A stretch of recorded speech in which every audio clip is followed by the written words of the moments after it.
radar right now for South Dakota region. If you want any type of somewhat severe, not any huge risks, but somewhat severe risks, you're going to have to go down to areas like Missouri. This morning there was already a few little blips here around the northern part of Missouri, up by Trenton area. But that area is going to be in a slight risk today in parts of that. We'll get to all those as well as what your risks are for South Dakota, for snow, uh, we even have a shot at some severe weather for your Friday, for tomorrow. So let's go ahead and dive right into all of that related to the weather here. I'm going to bring up a 7-day forecast now. I am having some technical difficulties this morning with regards to the 7-day forecast. That's not the technical difficulty. You'll see that here in a minute.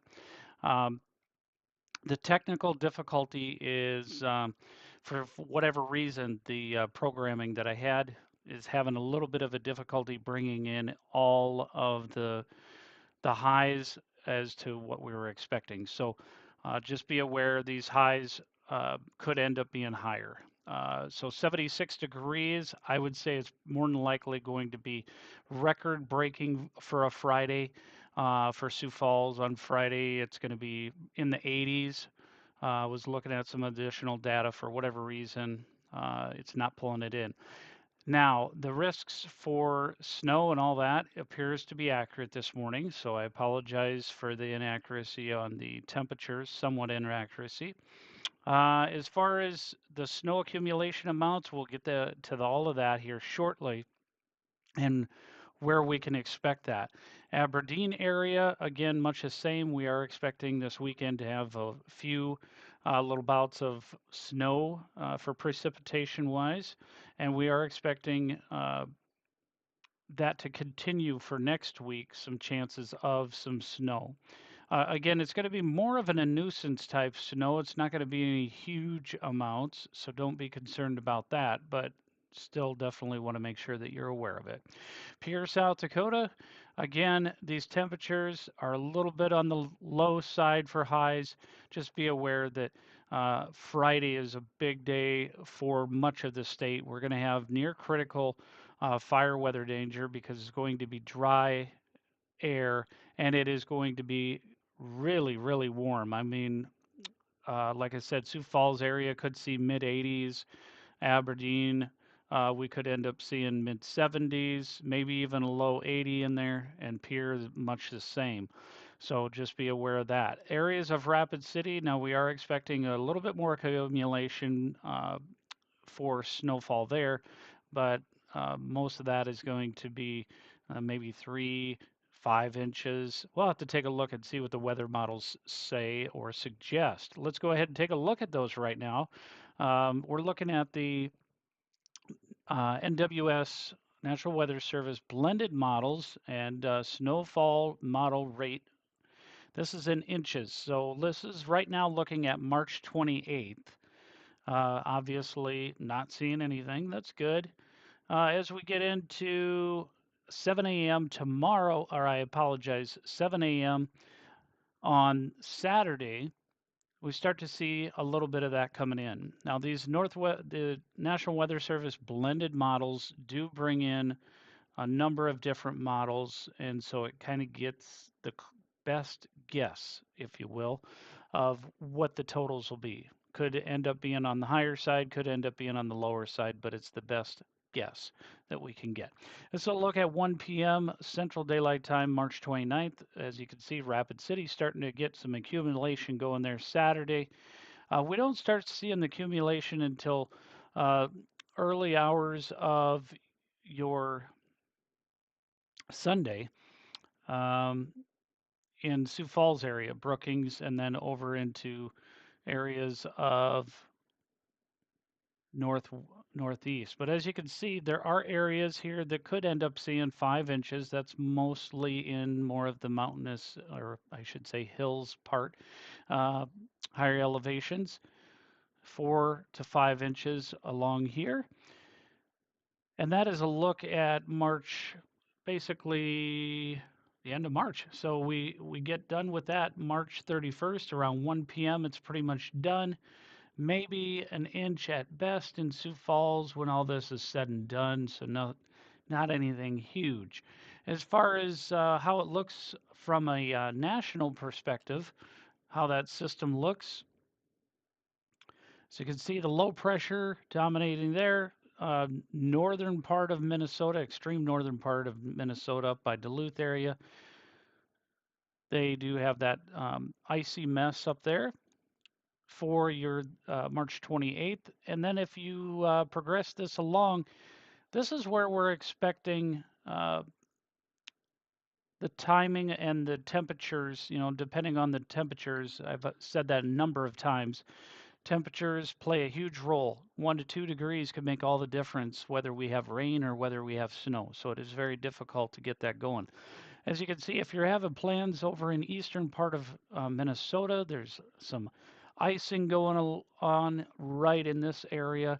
Some storms going on in eastern part of Iowa. That would be on your March 30th, early morning hours. And then that quickly changes over to some snow as that pushes off into the east coast line. By the time we get into the end of March here, we don't expect a whole lot in way of precip, but starting in April, look at that, April 1st, the blended model is suggesting more snow. You saw that active pattern. We'll have to see how that plays out. But this one, let's go ahead and take a deeper dive with that. Oh, this is GFS, so we do have to be careful with GFS. That has a tendency to be a little bit off. Let's go ahead and take a look at those totals and get a little further into where those totals might be. Now, bear in mind, this is between now and April 1st.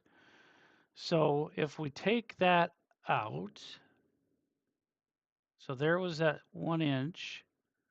So between March 29th, 7 p.m., and April 1st, 10 a.m., could have that. Could. Not sure. All right, let's go ahead and take a look at the satellite. This is a live look at the satellite right now. As you can see, some of those storms that popped up into parts of Iowa just west of Des Moines, pushed off to the southeast, and that's what prompted earlier this morning a couple of severe thunderstorm warnings that actually popped up in areas of Missouri. And so we are expecting much of that area, kind of this general area here today, to be in a slight risk. And speaking of risks, let's go ahead and take a look at those risks here today. This is a look at Friday, so let me get that shut off. We're going backwards here. All right, day one. These are the severe risks. So that area expecting some slight risk and marginal risk. The slight risk is in the yellow. If you want to see more in depth, let's go put that into Nebraska for cities. Lincoln, you're in the market general risk, and then Falls City, Nebraska, on the southern tip of Nebraska there, and into parts of Kansas and western Missouri, as well as extreme southwestern Iowa. That's kind of the slight risk area, 2 out of 5.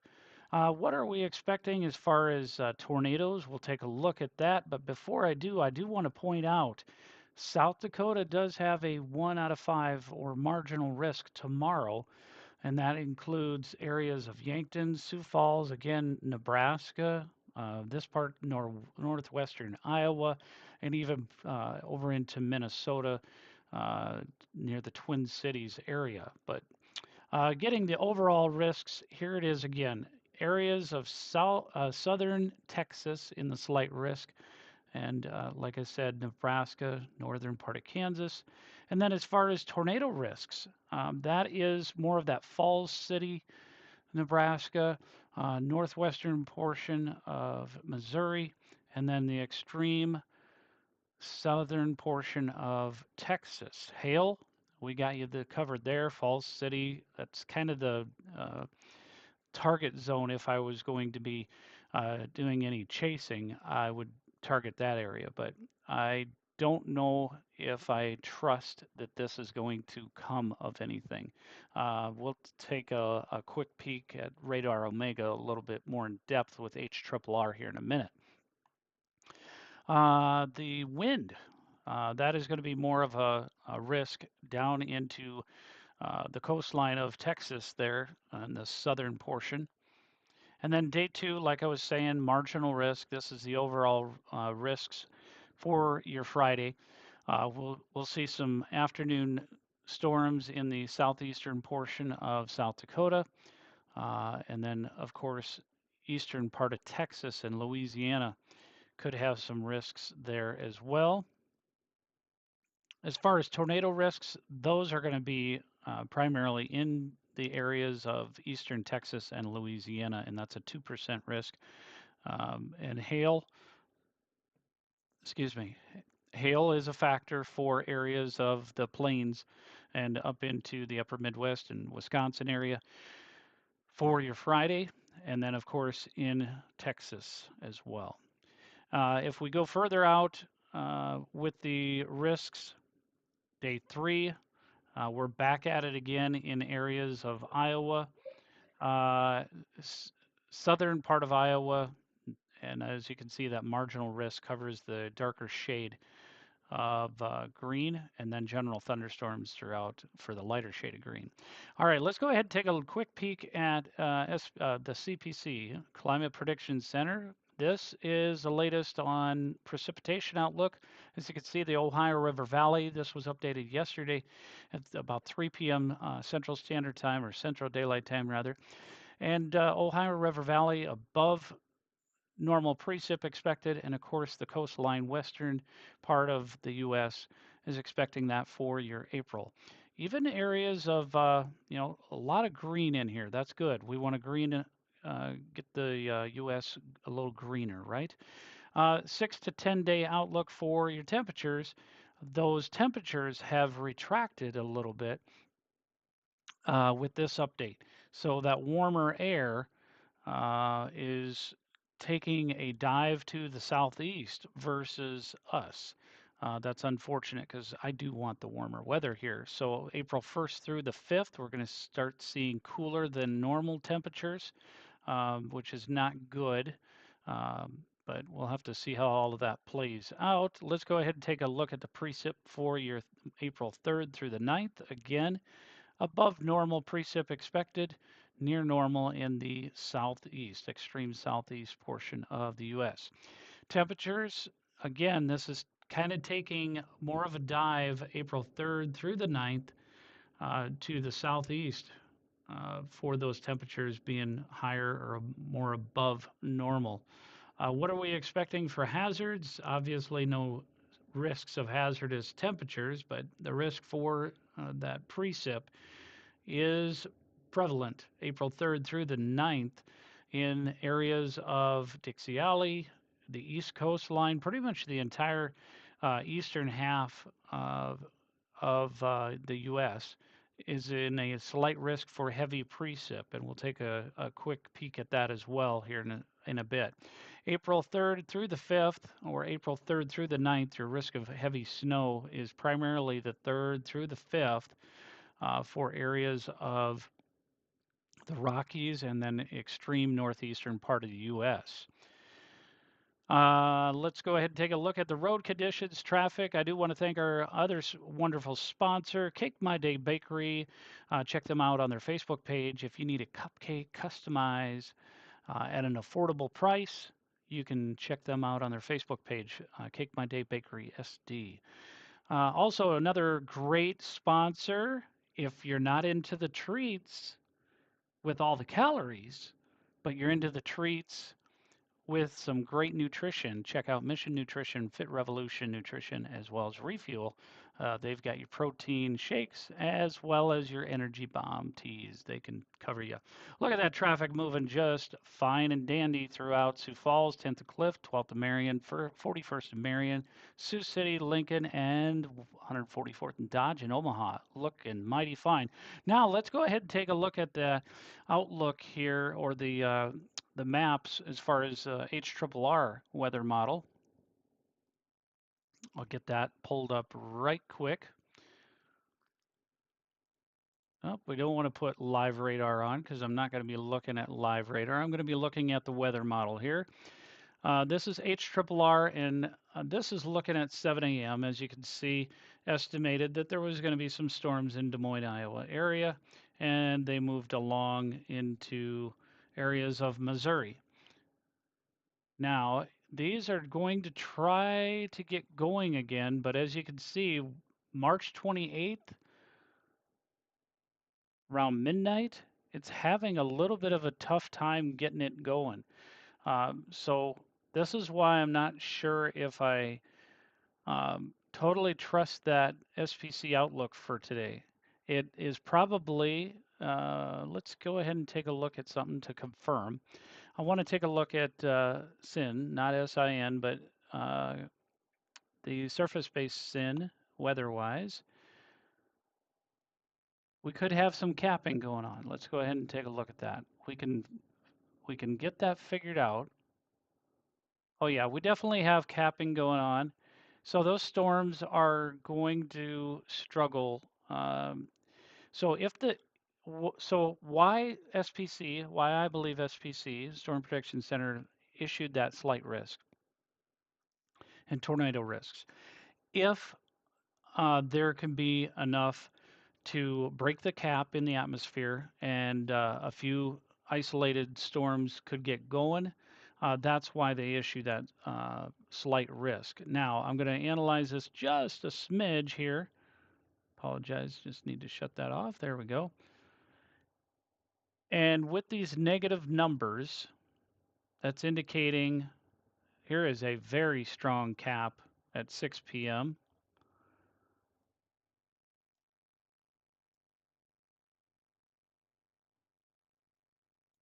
Now the cap appears to be pretty much gone here. But what is the energy? That's what we have to look at as well. There's so many different factors that play into this. And the energy, most unstable cape. It's not a whole lot of cape to deal with at 11. Let's go ahead and take a look at a little bit further out. We start getting it around 6 p.m. Okay, keep that in mind. 6 p.m. we start getting some energy.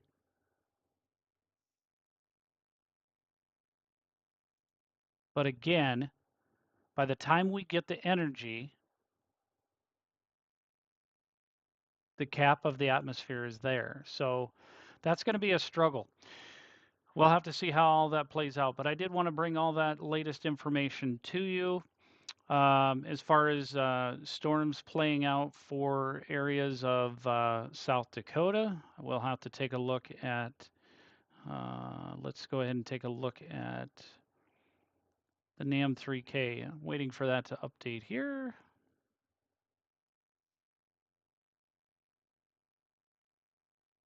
I'll have to look at the 28th here, see how that goes. There we go, 28th. This is having a struggle getting things going, but as you can see, very, very isolated, hence the reason they have the marginal risk. Now, things, bear in mind, could change, but by the time things get going, it's late in the day, so there could be, it could have a little bit of a struggle with getting rolling. And also, we could start seeing that front come through.